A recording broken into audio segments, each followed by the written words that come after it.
Hace muy poquito estuvimos en el Teatro Principal con Silvia de Béjar, que acaba de publicar el libro Deseo, y aquí nos explica un poco, bueno, sobre todo yo creo que lo que viene a reivindicar es un poco la naturalidad del sexo, que es una fuente de placer, es una fuente de alegría, y es también una manera de estar bien en el mundo, de estar bien consigo, con uno mismo y con los otros. Esto fue lo que nos contó Silvia de Béjar.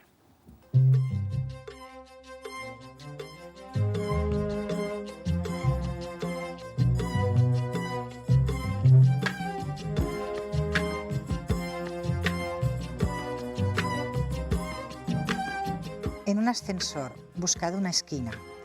Empecé a tocarle, le costaba respirar. Aquello subía, bajaba y volvía a subir. La gente entraba y salía y yo iba jugando con él. Paraba y empezaba nuevamente, según podía. Cuando vi que estaba sufriendo de verdad, pulsé el botón del piso más alto. Salimos, lo arrastré hasta la escalera y acabé lo que había empezado. Ahora le toca a él. El sexo me interesa desde muy pequeñita. Básicamente creo que empezó porque una profesora de ciencias, viendo que era muy curiosa, me dijo, ¿me ayudas a hacer una clase de sexo? A partir de ahí la gente me empezó a señalar en el cole como una niña que sabía demasiado. Tenía 12 años, pero bueno. Y a partir de ahí creo que me rebelé. En mi casa siempre había libros, porque mis padres eran de los que se iban a Perpiñán en busca de cosas, con lo cual los escondían, pero yo sabía muy bien dónde encontrar las cosas y a la que salían de casa yo me iba directa. Y en cuanto pude empecé a leer, me acuerdo mucho del impacto que tuvo el informe Haidt en mi vida y me abrió todo un mundo. Y a partir de ahí, pues todo lo que pillaba lo he leído. Creo que tengo una de las bibliotecas de sexo más grandes de este país, pero es como una pasión, como otra cualquiera. Y te das cuenta de que tu libertad pasa por asumir que tienes un cuerpo sexuado y que eres libre de vivirlo como tú quieras. Y me doy cuenta de que las mujeres hemos evolucionado un montón, pero sin embargo en el sexo todavía reaccionamos como respuesta a la llamada del hombre. Y claro, eso no, para mí no es sexo. Nuestro libro está por escribir. O sea, es decir, nosotras entendemos el sexo como lo que vemos en el cine, que es básicamente sexo coital, sexo de una manera muy determinada, cuando a lo mejor la mayoría de las mujeres somos más de caricia, de lentitud. Las frustraciones del sexo para mí tienen un origen muy claro, y es que sabemos muy poco e imaginamos demasiado. En el momento en que realmente tengamos una cultura sexual, seremos mucho más felices porque entenderemos mejor, porque lo que no sabemos, lo que desconocemos, también nos da miedo, claro. Y además nos comparamos con imágenes muy idealizadas o muy pornográficas que nada tienen que ver con el día a día, nada. Me cuesta abrir los ojos y lo hago poco a poco, no sea que aún te encuentres. Las ideas que salen en el libro, que intento dar una por cada día del año, más una por si es bisiesto, la idea es enseñarle a la gente o mostrarle a la gente la posibilidad de ser muy creativo en la sexualidad. Si siempre repites lo mismo, nos aburrimos. Para crear esas ideas me baso en lo que me cuenta la gente, porque me escriben muchísimo. Yo de todo eso bebo, escribo y lo comparto. El sexo es un juego en el que participan dos adultos, hay quien participan más, pero es un juego de adultos, ¿no? Donde puedes volver a ser niño, donde te puedes reír, pues es una cosa de alegría, de alegrarle la vida a la persona que está contigo, de amarla totalmente, aunque dure 5 minutos aquello. O sea, para mí el sexo es básicamente alegría, alegrarme la vida a mí y al señor que está enfrente mío. El deseo es aquello que te empuja a vivir. En el momento en que uno no desea, no vive. El deseo es eso que te acerques al otro, que le quieras acariciar y le quieras besar. No necesita ser una cosa pasional que te arrebate necesariamente. Puede ser algo dulce, pero que te lleva al otro. Pero básicamente yo creo que el deseo, cuando lo entendemos bien, parte de amar a esa persona que tienes enfrente tuyo.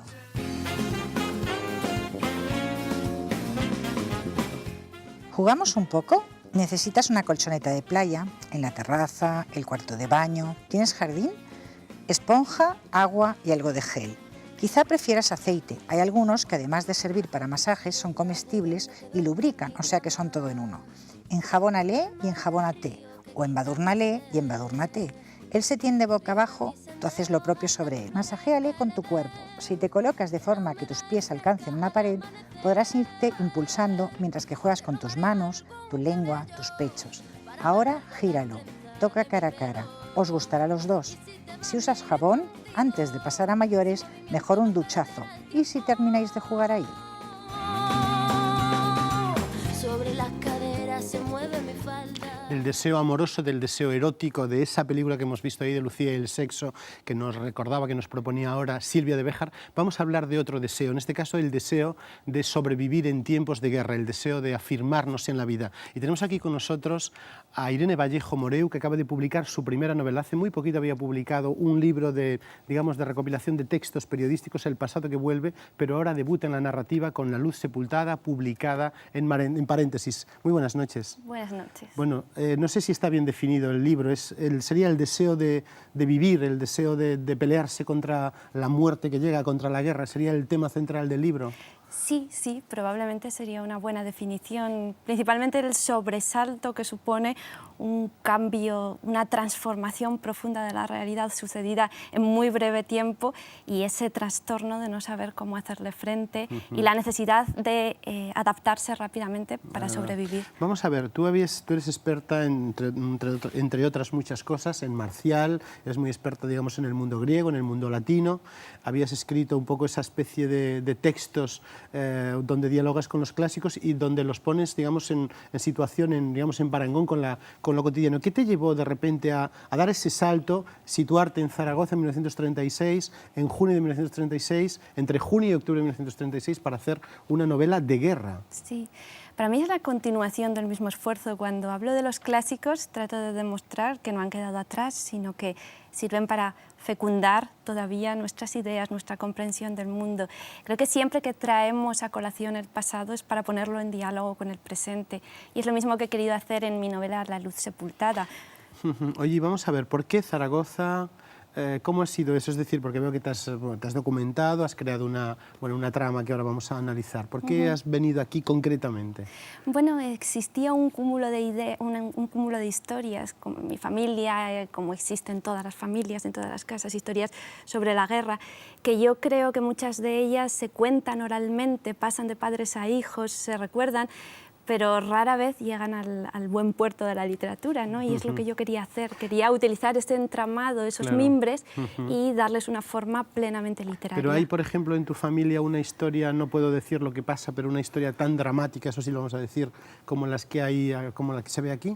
Bueno, he fundido varias historias que yo había oído, de las que tuve noticia. No es un relato exacto, pero sí verosímil y sí fundamentado, creo yo, en cada uno de sus Vamos a ver, aquí cuentas elementos. la historia de una familia compuesta por un funcionario de correos que se llama Eduardo Balbuena, Sí. su mujer Aurora y su hija Valentina, que tiene, es. cuando empieza la guerra, creo que más o menos unos 16 años, ¿no? Eso es, sí.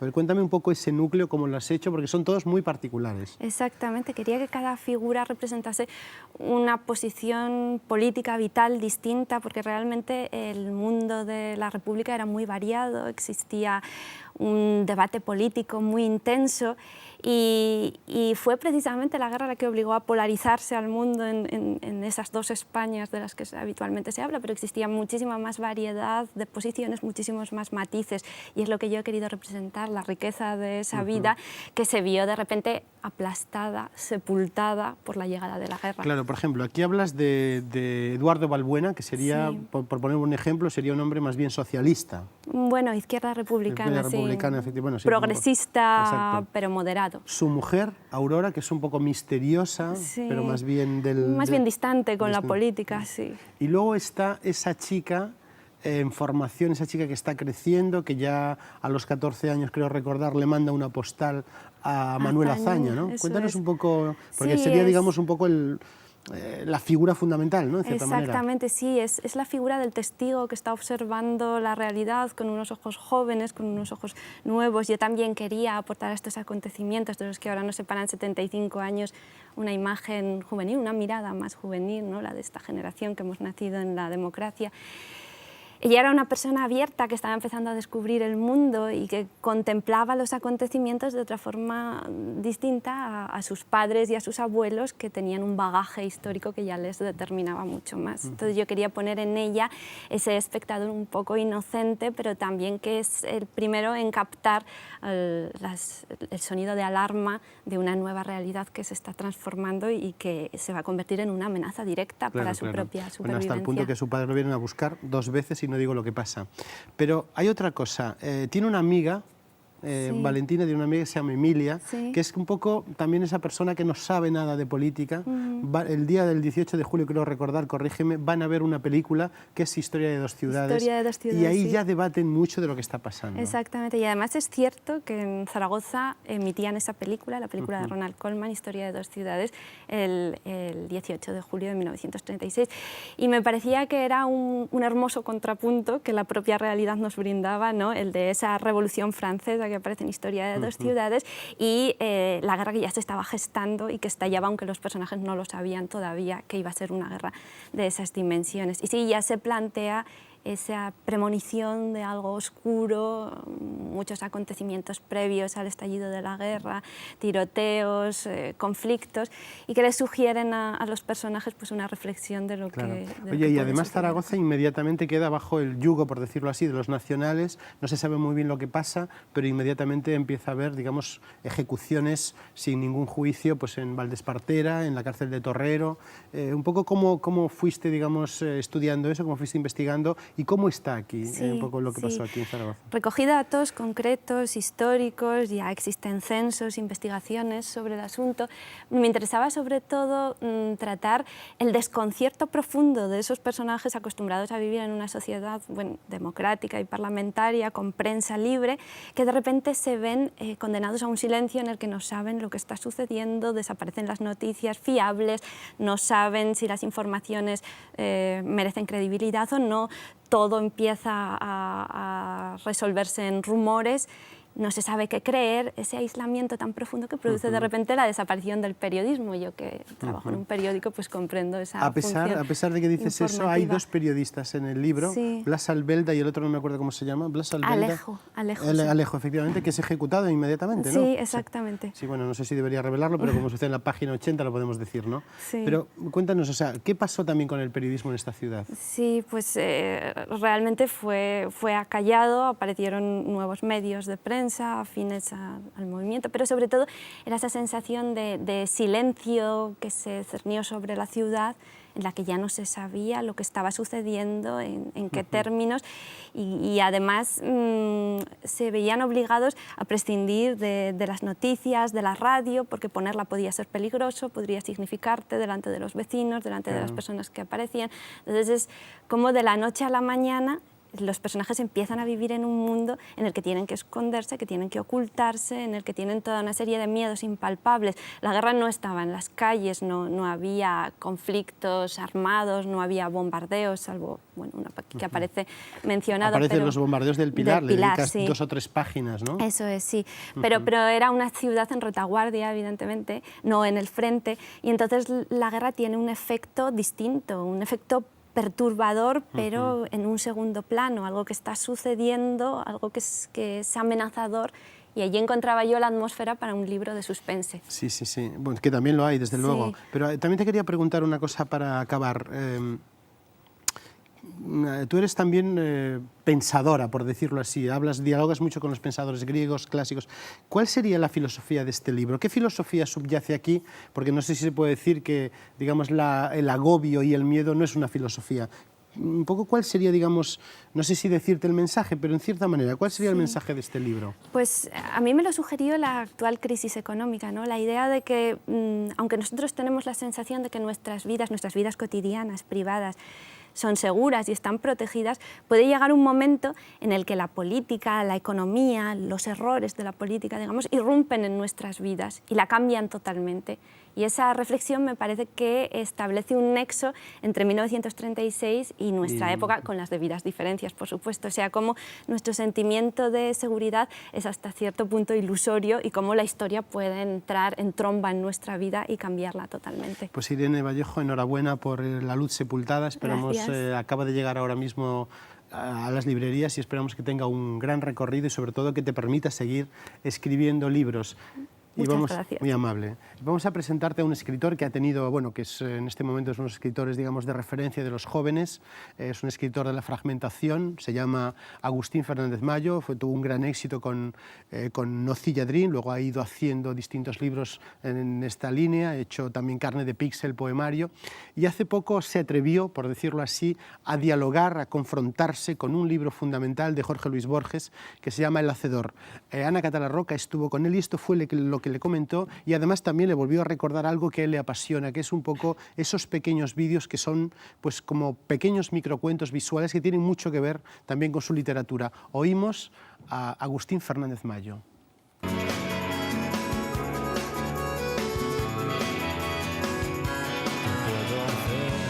Si después de tanto tiempo no te dejo El libro lo empecé pues porque el libro de Borges me proponía muchas historias, ¿no? Y ya eran muchos años releyendo el libro. Y un día dije, bueno, pues voy a escribir las historias que el libro de Borges me propone, ¿no? Fue un libro que me impresionó porque vi cómo Borges conseguía hacer cuentos creíbles y carnales con materiales fríos, como pueden ser las matemáticas o la metafísica, ¿no? Yo pensaba que en la ciencia hay una poesía, entonces, bueno, también me animó, ¿no? Y en mi literatura, pues lo que hay, más que de este libro en concreto, es de todo Borges, ¿no? De crear universos autónomos que no tengan que ver con la supuesta realidad, por ejemplo, ¿no? O incluso el humor. Y estaba dándole vueltas a la idea de hacer una serie de vídeos para mi texto El Hacedor de Borges. He hecho una versión del libro para tabletas digitales, ¿no? En la que introduzco una serie de vídeos que he filmado especialmente para algunos de los cuentos. Esto nos da una idea del arco que recorre el cuento de Borges, Pierre Menard, autor del Quijote, dentro de las diferentes culturas del planeta. En los cuentos he tomado la idea que a mí me sugiere, lo que a mí me comunica el cuento de Borges, y he hecho un cuento paralelo, como si fuera un espejo deformado del cuento de Borges, pero bajo mis referentes, mi estética, mi contemporaneidad, etcétera, ¿no? Y en los poemas, rehacer el poema teniendo en cuenta lo que me sugería el título del poema original únicamente. Hay asuntos de ciencia sacados de quicio y poetizados, ¿no? Hay influencias también del arte conceptual, incluso de la publicidad. Hay elementos absolutamente contemporáneos, un objeto cotidiano que de repente eres capaz de verlo como si fueras un extraterrestre recién aterrizado en la Tierra, ¿no? No estaba muy seguro de lo que iba a hacer, ¿no? Y entonces en este cuento empecé planteando que Borges había un día detenido sus pasos delante de la oficina de la Marvel en Nueva York y había subido y quería ver qué pasaba ahí, ¿no? Y bueno, creo que es uno de los cuentos más serios, Borges como guionista de la Marvel en Nueva York a principios de los años 60, ¿no? Si tenemos en cuenta que para Borges el tiempo es un objeto que no solo va hacia adelante, ¿no? Sino que es como una especie de que cada uno es el centro de su tiempo y que se expande a su alrededor como una esfera tanto hacia el futuro como hacia el pasado, ¿no? De tal manera que reinterpretamos el pasado, ¿no? Y bueno, es una concepción de tiempo que yo comparto, ¿no? De hecho, reescribir un libro como El Hacedor es una manera de volver al pasado y de reinterpretar ese pasado, ¿no? La prueba de que un autor aún está vivo es que aún nos sugiere tanto como para volver a escribirlo, ¿no?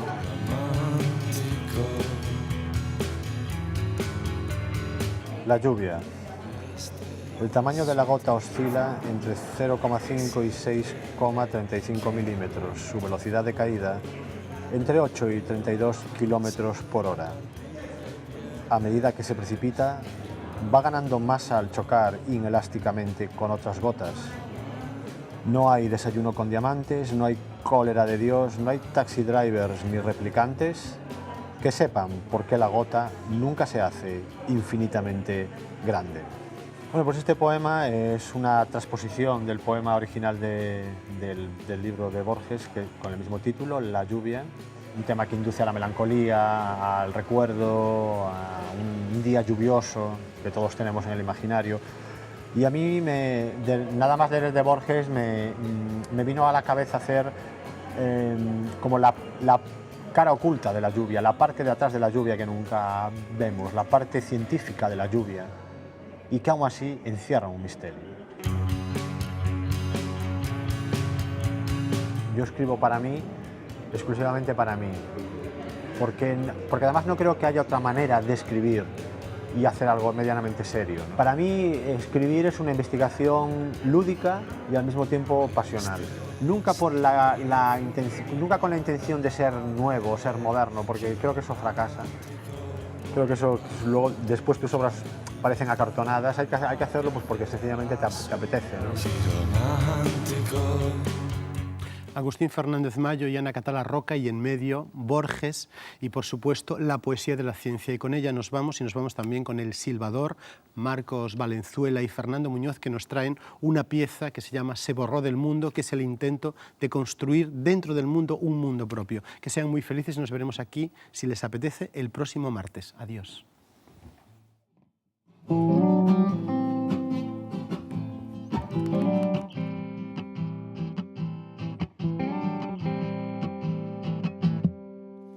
Puso en orden sus medallas, recogió la ropa sucia, cerró bien la llave del gas, pagó el fijo a su casera, rompió muchas facturas, nada de ver en el bar.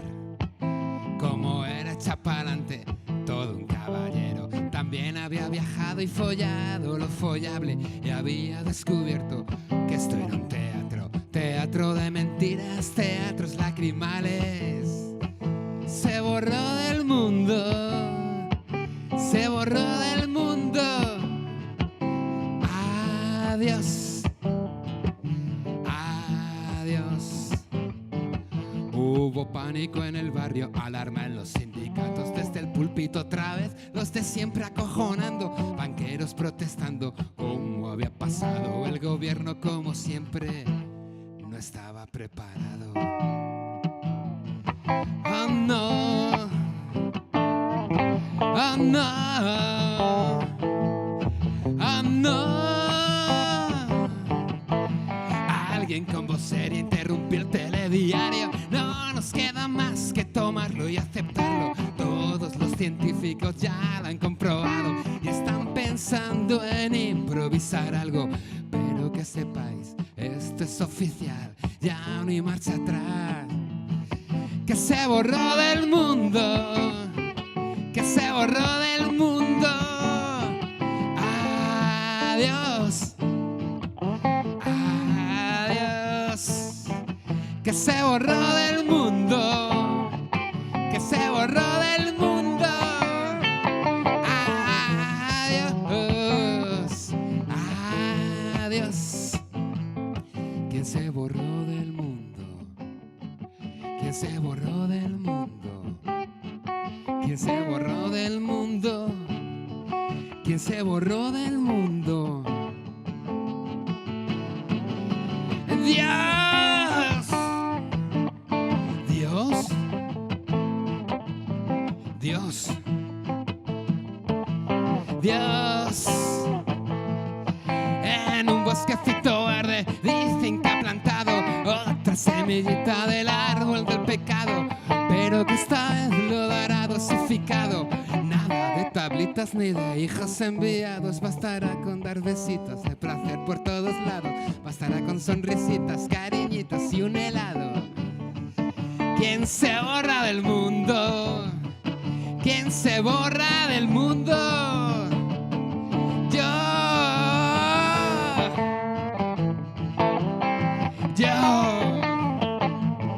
Yo me llevo mi guitarra, mi gatito y 2 toallas. Y si quiere una tía lista en una tienda de campaña, hacemos huequecico para darnos caña, caña. Y caña, caña. Y caña, caña. Y caña, caña. Y nos borramos del mundo. y nos borramos del mundo.